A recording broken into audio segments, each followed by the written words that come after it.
nëse plasaritja do të vazhdoj që të thellohet, atëherë ne do të përfundojmë në ndonjë sëmundje të thëmrës së këmbës. Një kujdes i pamjaftueshëm për këmbët, një mungesë hidratimi, një mungesë pastrimi dhe zbutje, një mos pastrim kallosh për shembull tek thëmra e këmbës ose edhe tek shputa e saj, pa diskutim që do të na çojë në plasaritjen e saj dhe në përkeqësimin e gjendjes së thëmrës së këmbës, duke u shoqëruar her pas here edhe me dhimbje të forta.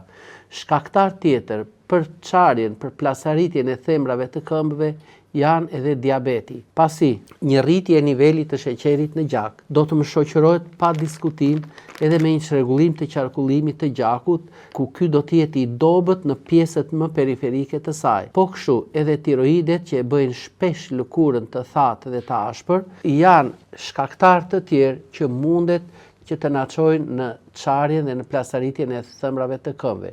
Një qarkullim i dobët i gjakut i bën indet që të marrin më pak oksigjen, më pak lëndë ushqyese dhe to thëmra këmbësh nuk diskutohet që janë të predispozuara për t'u çarë, për t'u plasaritur. Sëmundjet e lëkurës, si dermatiti, psoriazis, myku e kështu me radhë, janë shkaktar të tjerë për plasaritjen e thëmrës së këmbës. Njëkohësisht, mungesa e vitaminave A për shembull dhe E, vitamina E e nxit rigjenerimin e lëkurës. Kur kjo mungon, ky rigjenerim do të pengohet.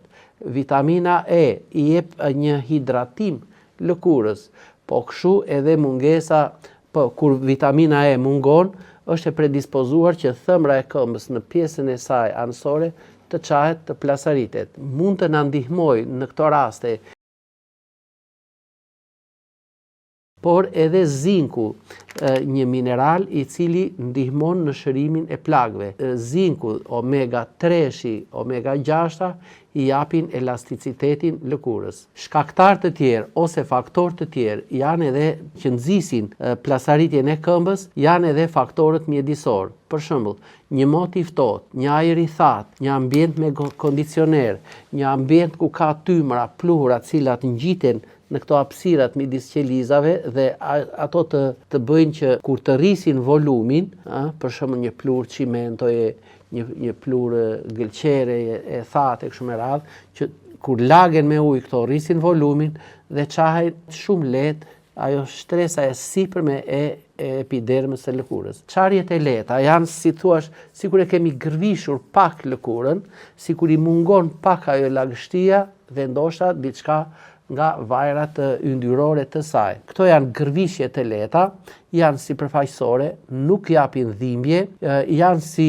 vija të bardha të holla të lehta në pjesën anësore të thëmrës së këmbës. Këto janë, si thuaç, paralajmëruese që ne duhet të marrim masa për ta hidratuar mirë atë shputën e këmbës dhe thëmrën, për të marrë masa ndoshta edhe për të ulur pak peshën e trupit.